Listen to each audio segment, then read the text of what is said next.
guys, welcome back to my channel. In today's video, I'll be showing you how I install my lace closures. The first step is parting the closure where you're going to wear your part. Me personally, I typically like to wear my parts down the middle, and this is a free part closure which allows me to make my part anywhere I desire. To make it a lot easier when applying the closure, I like to clip the hair down in the front as well as in the back for security. After I've secured the back 2 clips down, I like to take the first side that I'll be working on and I flip the hair over and pin it down on the other side so I can see the edge of the closure to give me a clear view of where I'll be sewing it down at. I like to do the tension method, which basically requires 2 needles, so I will sew down the first side with 1 needle and I'll go back in on the other side with a different needle without taking either needles out to switch sides. It's very important that I'm really comfortable with my initial starting place of the closure, so I like to take my time and make sure it's in the perfect position before I start to sew it down.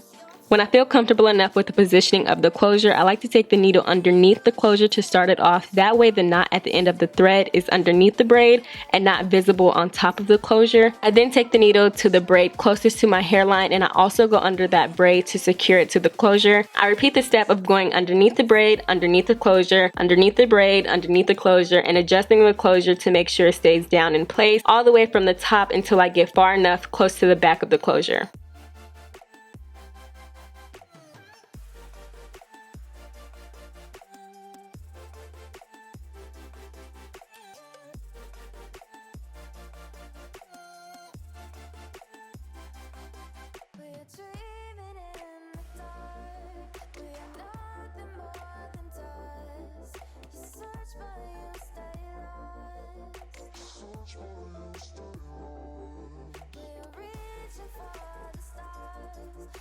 To make a knot when I'm done, what I like to do is I'll go underneath the braid, underneath the closure, and I'll twist my arm. That way, that little loop, I'll send the needle through there and I'll pull, which in essence will make it more secure and I won't have to cut the thread to make a knot without the needle being on it. I find doing it this way makes it more secure and more reliable. Doing the same thing to the other side, I like to position the closure first before I make my initial starting point, and the second side is a lot trickier in my opinion because in order to get it to lay flat, you have to apply some force to the closure, so when you're sewing it down, it won't move and it'll stay in the same place and it won't buckle up in the middle.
Now that the 2 sides are secured down, I move my focus towards the back of the closure, and I didn't cut the end of the thread so that way when I stopped I can continue stitching the back of the closure down, which is what I'm about to do.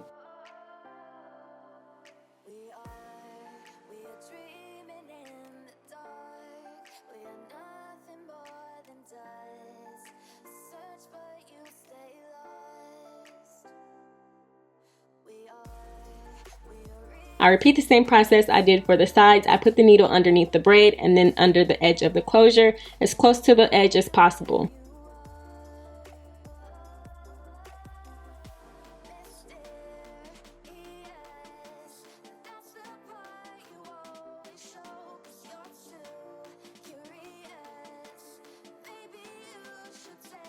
When I feel my needles are close to overlapping, I tie a knot to secure the stitch, and I pick up with the opposite needle and go back in the other direction I previously came from. And this is known as back stitching when you're trying to make a fabric garment. So that's basically what we're doing to our closure. We're making a back stitch.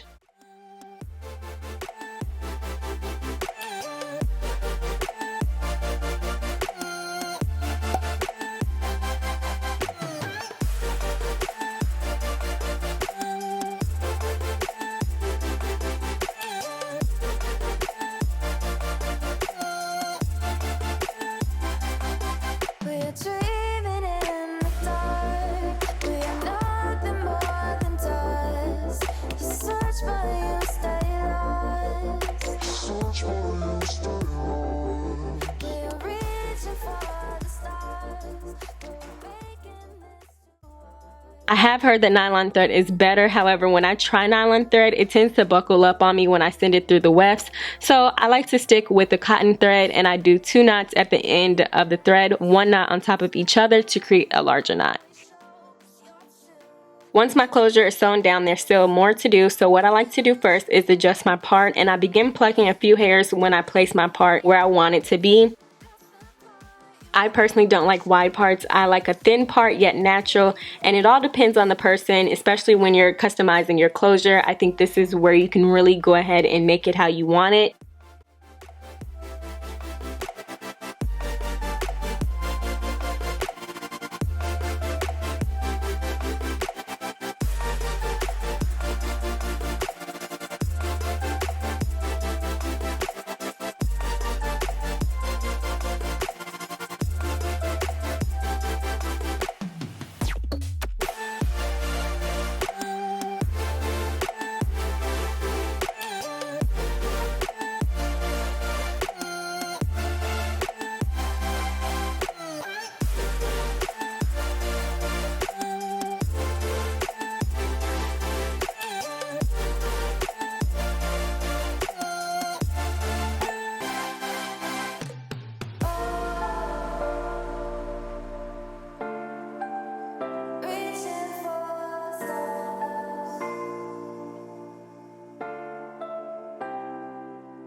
I went ahead and sewed down the first weft on the braid closest to my hairline all the way around my head, and this hair is double wefted.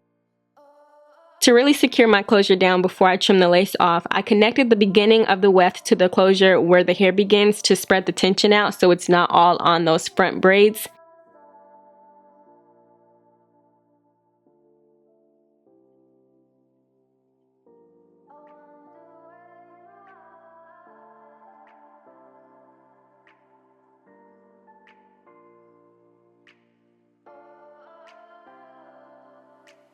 To cut my lace, I like to use sharp scissors to get as close to the hair as possible.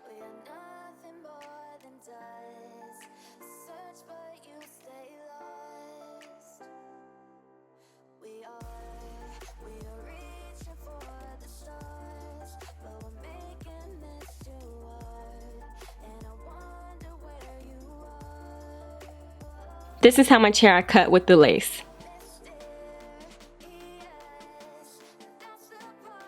The last step is super optional, but for me it's a must. I don't like flyaways, so I like to cut them as far down as possible because I've noticed when I skip this step, you guys, I'm always looking for oils or reaching for my flat irons to lay them down. So to avoid the hassle, I just trim them.